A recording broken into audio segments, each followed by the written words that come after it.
Hello friends, welcome back to our channel. Me favourite serial గుండె నిండా గుడి గంటల్లో నెక్స్ట్ అనేది ఏం జరిగిపోతుందో ఇప్పుడు మనం ఈ వీడియోలో చూసి తెలుసుకుందాం. ఫ్రెండ్స్, వీడియోలోకి వెళ్ళబోయే ముందు మీలో ఎవరైనా ఇంకా కూడా మా ఛానల్ని సబ్స్క్రైబ్ చేసుకోకపోతే వెంటనే సబ్స్క్రైబ్ చేయండి. పక్కనే ఉన్న బెల్ ఐకాన్ని ప్రెస్ చేయండి, ఆల్ అని క్లిక్ చేయండి.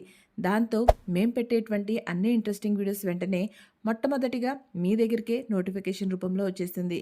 ఫ్రెండ్స్, సీరియల్ అయితే ప్రతి ఒక్కళ్ళు చక్కగా వాచ్ చేస్తున్నారు. వాచ్ చేస్తూ చక్కగా ఏం జరుగుతుందో ముందే తెలుసుకొని ఎంజాయ్ కూడా చేస్తున్నారు. బట్ ఛానల్ని సబ్స్క్రైబ్ ఎవరు చేసుకోవట్లేదు. దాంతోపాటు లైక్ కూడా చేయట్లేదు. సో సీరియల్ని ఎంత చక్కగా అయితే వాచ్ చేస్తున్నారో దాంతోపాటు మీరు ఛానల్ని కూడా అలాగే లైక్ చేసుకుంటూ సబ్స్క్రైబ్ చేసుకొని బెల్ ఐకాన్ని ప్రెస్ చేసి ఆల్ అని క్లిక్ చేయండి. సో ఇక సీరియల్లోకి వెళ్తే బాలు ఇక మీనా ఆ రోజంతా తిరిగి ఎక్కడెక్కడైతే పూలు అనేది ఇచ్చుకొని వచ్చారో అదంతా కూర్చొని డబ్బులు అనేది లెక్క పెట్టుకుంటూ ఉంటారు, లెక్కలు చూసుకుంటూ ఉంటారు. వచ్చిన ఆదాయం మీద ఎంతైతే ఎక్కువగా మిగిలిందో అది చూసుకొని సంతోషపడుతూ ఉంటారు. ఇక ఇద్దరు కలిసి చూసారా ఇవాళ ఎంత ఆదాయం వచ్చిందో, అదే మీరైతే ఇంట్లో కూర్చొని రెస్ట్ తీసుకోమన్నారు. అదే కానీ మీరు చెప్పినట్టుగా నేను ఇంట్లో కూర్చొని రెస్ట్ తీసుకుని ఉంటే ఈ డబ్బులన్నీ ఎక్కడి నుంచి వచ్చాయి చెప్పండి అని చెప్పేసి చెప్తుంది. దాంతో బాలు ఉండి అవును మీనా నిజమే, ఒక పని చేస్తాను, నేను నీతో పాటు వచ్చాను కదా, ఇలాగే నేను కారుకి వెళ్లకుండా నీతో పాటే రోజు వస్తాను, దాంతో మనకి రోజు ఇంత చక్కగా ఆదాయం అనేది వస్తుంది అని చెప్పేసి చెప్తాడు. దాంతో మీనా ఉండి భలేవారే, మీ కారుకి వెళ్ళొచ్చే ట్రిప్కి ఆ డబ్బులు పోగొట్టుకుంటారా ఏంటి అని చెప్పేసి, లేదు ఇద్దరం కలిసి ఒకేసారి కష్టపడి ఇక సంపాదన అనేది సంపాదించి మనం కానీ డబ్బులు కూడా పెట్టుకుంటూ ఉంటే అప్పుడే కదా తొందరగా మనం రూమ్ అనేది కట్టగలుగుతాము అని చెప్పేసి చెప్తుంది. ఇక మరుసటి రోజు పొద్దున్నే లేవంగాల్నే మీనా తన పనిలో తను మళ్ళీ అలాగే యాజ్ యూజువల్గా పనిచేసుకుంటూ ఉంటుంది. మరోవైపు రోహిణి చూపంతా బాలు వైపు అలాగే బాలు ఫోన్ వైపు అనేది కనిపిస్తూ ఉంటుంది. తను ఎప్పుడెప్పుడు బాలు ఫోన్ తీసుకొని దాంట్లోంచి గుణ చెప్పిన వీడియోని తన ఫోన్కి ట్రాన్స్ఫర్ చేసుకుందామా అని చెప్పేసి ఎదురు చూస్తూ ఉంటుంది. మరోవైపు బాలు మీనా దగ్గరికి వచ్చి, ఏ మీనా ఏంటి నన్ను లేపమన్నాను కదా, లేపలేదు, ఇంత లేట్ అయిపోయింది, నేను ట్రిప్కి వెళ్ళాలని చెప్పేసి రాత్రి నీకు చెప్పాను కదా అని చెప్పేసి చెప్తాడు. దాంతో మీనా ఉండేసి, నేను వచ్చి మిమ్మల్ని లేపాను, మీరే 5 నిమిషాలు అని చెప్పేసి ఇంకాసేపు పడుకున్నారు అని చెప్పేసి చెప్తుంది. సరే, నా ఫోన్ అయితే ఛార్జింగ్లో లేదు, నేను ఫోన్ ఛార్జింగ్ పెట్టి గబక్క స్నానానికి వెళ్తున్నా, నువ్వేం టిఫిన్ చేస్తున్నావు అని చెప్పగానే పూరి కూర చేస్తున్నాను అని చెప్తే, ఓకే అలాగే చెయ్యి అని చెప్పేసి తను ఫోన్ ఛార్జింగ్ పెడదామని చెప్పేసి రూమ్లోకి వస్తాడు. అక్కడ హాల్లోకి రాగానే వెంటనే ఎప్పుడైతే రోహిణి తన ఫోన్ దగ్గరికి వెళ్దామని చూస్తుందో బాలుని చూసి తను మళ్ళీ వెనకడుగేసుకుంటూ అక్కడక్కడే తిరుగుతూ ఉంటుంది. దాంతో బాలు ఉండి, ఏంటి పార్లలమ్మ ఇంట్లోనే కూర్చొని వాకింగ్ చేస్తున్నావా ఏంటి అని అంటే, ఇప్పుడు దీనికోసం కూడా నిన్ను పర్మిషన్ అడగాల అని చెప్పేసి అంటుంది.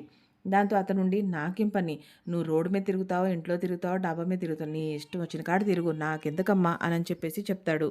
దాంతో రోహిణికి ఏం చేయాలో అర్థం కాదు. ఇక బాలు వెంటనే ఫోన్ అనేది ఛార్జింగ్ పెట్టేసేసి, ఏ మీనా ఏదైతే పూరీ కూర చేస్తున్నావో చక్కగా దాంట్లో కాస్త మసాలా వేయి అని చెప్పేసి మళ్ళీ అక్కడి నుంచి వెళ్ళిపోతాడు. ఇక స్నానానికి వెళ్ళేటప్పటికి గబగబా రోహిణి ఆడకొచ్చేసేసి తన ఫోన్ని ఛార్జింగ్ నుంచి తీసేస్తుంది. తను ఫోన్ నుంచి ఛార్జింగ్ తీసేసి ఎప్పుడైతే ఫోన్ని ఓపెన్ చేయాలని చూస్తుందో వెంటనే బాలు మళ్ళీ మీనా మీనా అని చెప్పేసి కేకేస్తూ ఉంటాడు. దాంతో మీనా మళ్ళీ ఏంటండి అని చెప్పేసి వస్తుంది. దాంతో బాలు ఉండేసి, నేను టవల్ మర్చిపోయాను, కొంచెం టవల్ తెచ్చివా అని చెప్పగానే తనకి టవల్ ఇస్తుంది. ఈలోపు రోహిణి ఎప్పుడైతే బాలు మీనాని పిలుస్తాడో వెంటనే అక్కడున్న మంచం కిందకి దూరుతుంది. ఇక మంచం సందులోకి దూరిపోయి అక్కడ దాంకుంటుంది. ఇంకా ఏం చేయాలో అర్థం కాదు.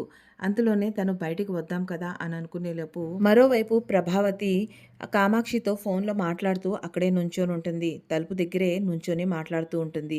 ఎంతసేపు అయినా తను అక్కడి నుంచి కదలదు. ఇదంతా చూసిన రోహిణి, వామ్మో వీళ్ళందరూ ఇక్కడిక్కడే నుంచొని ఉన్నారు, ఎవరు వెళ్ళట్లేదు, నేను ఎలా బయటికి రావాలి, పొరపాటున కానీ ఎవరైనా నన్ను చూసారా ఇంకా అయిపోయానే నేను అని చెప్పేసి అనుకుంటూ ఉంటుంది. మరోవైపు ప్రభావతి కామాక్షితో, నేను రావడానికి కాస్త లేట్ అవుతుంది, వచ్చిన వాళ్ళందరినీ నిన్న చెప్పిన ముద్రలనే వాళ్ళని ప్రాక్టీస్ చేసుకోమని చెప్పు అని చెప్పేసి చెప్తుంది. మరోవైపు మనోజ్ వచ్చేసి వాళ్ళ అమ్మని డబ్బులు అడుగుతాడు. రేయ్ ఏంట్రా, ఇంకా కూడా చిన్నపిల్లడు స్కూల్కి వెళ్ళినప్పుడు డబ్బులు అడిగినట్టుగా నన్ను డబ్బులు అడుగుతావు, ఇప్పుడు నువ్వు బిజినెస్ చేస్తున్నావు కదా, ఇప్పుడు నీకెందుకురా నాతో డబ్బులు, నీ డబ్బులు నువ్వు సంపాదించుకుంటున్నావు కదా, మళ్ళీ ఎందుకు నన్ను అడుగుతున్నావు అని చెప్పేసి అని అంటుంది. దాంతో తను ఉండేసి, అలా కాదులేమా, నేను వెళ్ళటానికి ఆన్లైన్ పే చేయాలి, దానికోసం నా దగ్గర ఇప్పుడు ఆన్లైన్ పనిచేయట్లేదు, నాకు క్యాష్ కావాలి, డబ్బులు ఇవ్వా అని చెప్తే, దారిలో వెళ్ళే కాడ ఏటీఎం నుంచి డ్రా చేసుకో, నేను మాత్రం ఇవ్వను అని చెప్పేసి అని అంటుంది. ఇక మరోవైపు బాలు అప్పుడే స్నానం చేసి బయటకొస్తాడు. రోహిణి బయటికి వద్దాం కదా అనే సమయానికి బాలు ఎప్పుడైతే స్నానం చేసి బయటకొస్తాడో తను మళ్ళీ అలాగే దాంకొని మంచం కింద దాంకొని ఉంటుంది.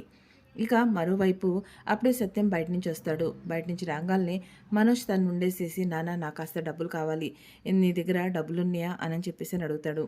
నీది ఎంత కావాలరా అంటే నాకు ఒక 300 కావాలి అని చెప్పేసి చెప్తాడు. దాంతో తను ఉండేసి నా దగ్గర అయితే 500 ఉన్నాయి అంటే సరే ఇవ్వు నాన్న అంటే ముందైతే నువ్వు నాకు 200 చిల్లర ఇవ్వు అప్పుడే నేను నీకు 300 ఇస్తాను అని చెప్పేసి చెప్తాడు.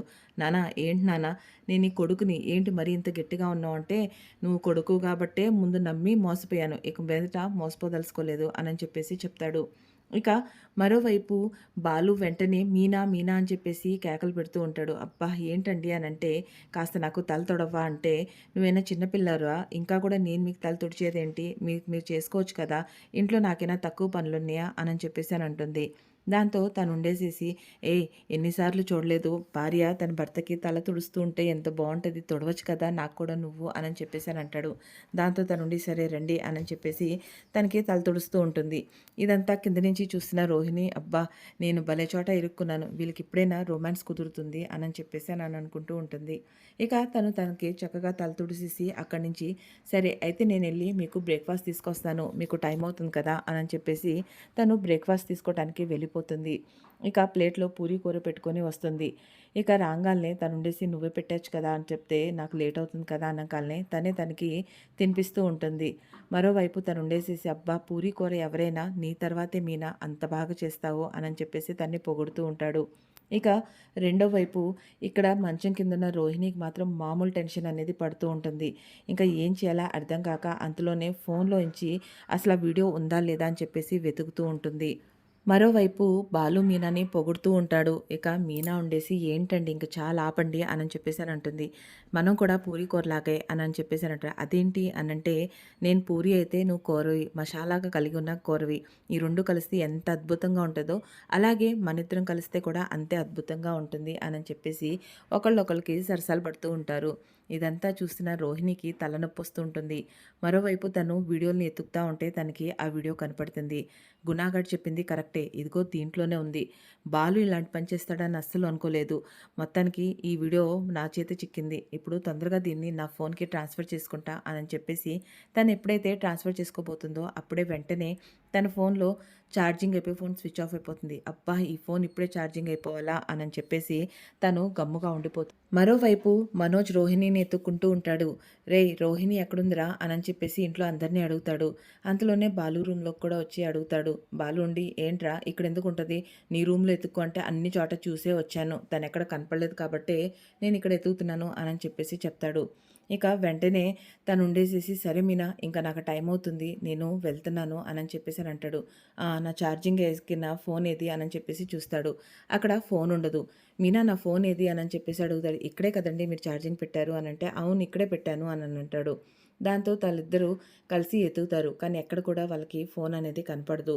ఇక రోహిణికి మామూలు టెన్షన్ అనేది పెరిగిపోతూ ఉంటుంది. గబక్కన ఏడ పట్టుబడుతుందా అని చెప్పేసి ఇక ఎప్పుడైతే తను ఉండేసేసి అసలు ఇక్కడే ఛార్జింగ్ పెట్టారా ఇంకెక్కడైనా పెట్టారా సరిగ్గా చూడండి అని చెప్తుంది మీనా. అయ్యో లేదు ఇక్కడే పెట్టాను ఉండండి నేను ఇంకా వేరే చోట కూడా చూసొస్తాను అని చెప్పేసి ఇద్దరు కలిసి అటు వెళ్ళి చూస్తానికి బయటికి వెళ్తారు. వాళ్ళు అటు వెళ్ళి చూస్తుంటే సత్యం ఉండి ఏంట్రా మీరు వెతుకుతున్నారు అని అంటే ఫోన్ మామయ్య ఈయన ఇక్కడే ఛార్జింగ్ పెట్టానంటున్నారు కానీ ఎక్కడా కనపడతలేదు అని చెప్పగానే సరిగ్గా చూడు వీడికి మతిమరుపు కూడా వచ్చినట్టుంది అని చెప్తే తను ఉండేసి కాదు నాన్న నేను ఫోన్ ఛార్జింగ్ పెట్టాను నాకు బాగా గుర్తుంది అని చెప్తాడు. ఈలోపు రోహిణి గబగబా లేసేసి ఫోన్ అక్కడ టేబుల్ మీద పెట్టేసి బయటికి వెళ్ళిపోతుంది. ఇక వెంటనే రోహిణి వేరే చోట నుంచి బయటకు వస్తున్నట్టుగా కనపడుతుంది. మనోజుండి ఎక్కడికి వెళ్ళావు రోహిణి, ఇందాటి నుంచి నేను వెతుకుతున్నాను అని అంటే ఏంటి తల నొప్పిగా ఉంది తల ఆరబెట్టుకోవటాని కోసం అని చెప్పేసి డాబా పైకి వెళ్ళాను అని చెప్పేసి కస్సుమని సమాధానం చెప్పి అక్కడి నుంచి పక్కకు వచ్చేస్తుంది. ఇక తనుండేసి మళ్ళీ ఇంకోసారి సరిగ్గా చూద్దాం రండి అదే రూమ్లో అని చెప్పేసి మీనా బాలు ఇద్దరు కలిసి రూమ్లోకి వెళ్తారు. అక్కడికి వెళ్తే తను తను బట్టలు ఎత్తంగానే అక్కడ తన ఫోన్ కనపడుతుంది. ఇదిగో చూడండి ఇప్పిన బట్టలు తీసేసి దానిపైన వేశారు. అందుకనే కదా మీకు కనపడలేదు. మీకు రాను రాను మతిమరుపు వచ్చింది. వయసు పెరుగుతుంది కదా అని చెప్పేసి అని అంటుంది. అదేంది నేను అప్పుడే ముసలోడిని అయిపోయానా అని చెప్పేసేసి అద్దంలో చూసుకుంటాడు బాలు. నీతు రవిని కాల్ చేసి మాల్కి రమ్మని చెప్తుంది. ఇక మాల్కి వచ్చిన తర్వాత రవి నీతు కోసం వెయిట్ చేస్తూ ఉంటాడు. ఇక నీతు కాల్ చేస్తాడు. ఏంటి మేడం ఎక్కడున్నారు, ఇంకా రాలేదు మీరు అని చెప్పేసి చెప్తాడు. 5 మినిట్స్లో వచ్చేస్తున్నాను అని చెప్తుంది. ఇక దాని తర్వాత అక్కడికి రాగానే వచ్చేసారా మేడం అని చెప్పగానే, అరే నీకు ఎన్నిసార్లు చెప్పాలి, నన్ను మేడం అని పిలవద్దని చెప్పు, జస్ట్ కాల్ మీ నీతు అని చెప్పేసి అని ఉంటుంది. ఓకే నీతు అని చెప్పేసి అని అంటారు. ఏంటి ఇవాళ సడన్గా ఇక్కడికి మాల్కి అని అంటే, అది తర్వాత చెప్తాను, ఫస్ట్ అయితే సారీ, నాకు రావడానికి లేట్ అయింది, నాకు ఊరు కొత్త కదా, సో నాకు ఇక్కడ రూట్స్ తెలియక చాలా ఇబ్బంది పడ్డాను, అందుకనే లేట్ అయింది అని చెప్పేసి చెప్తుంది. దాంతో రవి ఉండేసి, అయ్యో మేడం మీరు నాకెందుకు ఎక్స్ప్లెనేషన్ ఇస్తున్నారు, ఎందుకు సారీ చెప్తున్నారు అనగానే, అయ్యో ఎన్నిసార్లు చెప్పాలి మేడం అనొద్దు అని అంటే, ఓకే ఓకే నీతు అని చెప్పేసి అని అంటాడు. ఇంకా ఇద్దరు కలిసి ఇప్పుడు ఏంటి కంటే నేను మన హోటల్లో కొన్ని చేంజ్మెంట్స్ చేయాలి అని అనుకుంటున్నాను అని చెప్పేసి చెప్తారు.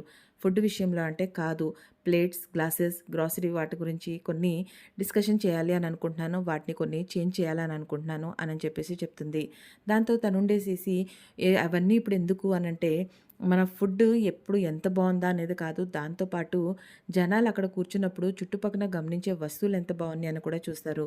ఒకళ్ళు మనకి ఫుడ్ ఆర్డర్ చేసినప్పుడు మినిమం 15 to 20 మినిట్స్ పడుతుంది. ఆ సమయంలో వాళ్ళకి మనం ఎలా సర్వ్ చేస్తున్నాం, మన చుట్టుపక్కల ఏమున్నాయి, ఇవన్నీ కూడా వాళ్ళు గమనిస్తారు. దాంతో వాళ్ళకి బోరు కొట్టకుండా చూసే వస్తువు ఆకర్షణంగా ఉంటే ఎంతో మంచిగా ఉంటుంది అని చెప్పేసి చెప్తుంది. దాంతో రవి ఉండి, వావ్, ఇంత నేనైతే ఆలోచించలేదు, ఈ విధంగా నేను ఎప్పుడూ ఆలోచించలేదు, ఏదైనా మీరు గ్రేట్ అని చెప్పేసి అంటే, చాలే ఇంకా ఆపు పద చూద్దాము అని చెప్పేసి అక్కడికి వెళ్ళి వాళ్ళు ప్లేట్స్ అవన్నీ చూస్తూ ఉంటారు. ఇదేంది మరి చిన్నపిల్లల ప్లేట్ తీసుకుంటున్నారు అని అంటే, మన రెస్టారెంట్కి చిన్నపిల్లలు రారా, ఏ రెస్టారెంట్లో కూడా పిల్లలకి సపరేట్గా ఏమీ ప్లేట్స్ అనేవి ఉండవు, అదే కానీ మనం ఇక్కడ పెట్టామనుకోండి పిల్లలు ఎంతో అట్రాక్ట్ అవుతారు కదా అంటే, వావ్ నిజంగా Neetu you are a great అని చెప్పేసి అంటాడు. అబ్బా ఇంకా చాలు, సరే ఇవి చూద్దాం అని చెప్పేసి వాళ్ళు చూస్తూ ఉంటారు. ఈలోపు అక్కడికి శృతి వాళ్ళ అమ్మ వస్తుంది. తను కూడా అక్కడ ఏదో పర్చేస్ చేసుకోవటానికి వస్తుంది. ఇక కౌంటర్లో తనకు కావాల్సింది ఎక్కడుంటుంది అనంటే వాళ్ళు డైరెక్షన్ చూపిస్తారు. తను అటు రాగానే రవి అలాగే నీతు మాటలు విని తను అక్కడే ఆగిపోతుంది. ఇదేంటి అల్లుడు గారు ఇక్కడే ఉన్నారా అని చెప్పేసి వాళ్ళిద్దరినీ గమనించుకుంటూ ఉంటుంది. వాళ్ళు ఎంతో సరదాగా అలాగే నీతు పద్దాక రవి మీద చేత్తో తడుతూ మాట్లాడటం చూసి తనకి నచ్చదు. ఎవరి అమ్మాయి ఇంత చనువుగా మాట్లాడుతుంది అని చెప్పేసి చూస్తూ ఉంటుంది. ఇంకా రవి తనతో మాట్లాడుతూ సడన్గా వాళ్ళ అత్తకల్లే చూస్తాడు. అరే ఆంటీ మీరు ఇక్కడనా, ఏం చేస్తున్నారు అంటే, నన్ను ఇక్కడ ఎక్స్పెక్ట్ చేయలేదా నువ్వు అని చెప్పేసి చెప్తాడు. దాంతో తనుండి, నేనే ఇక్కడికి రావటం ఫస్ట్, దాంట్లో మిమ్మల్ని ఇక్కడ చూస్తుంటే నాకు షాకింగ్గా ఉంది, మీరు వస్తారా రారనేది నాకెలా తెలుస్తుంది అని చెప్పేసి చెప్తాడు.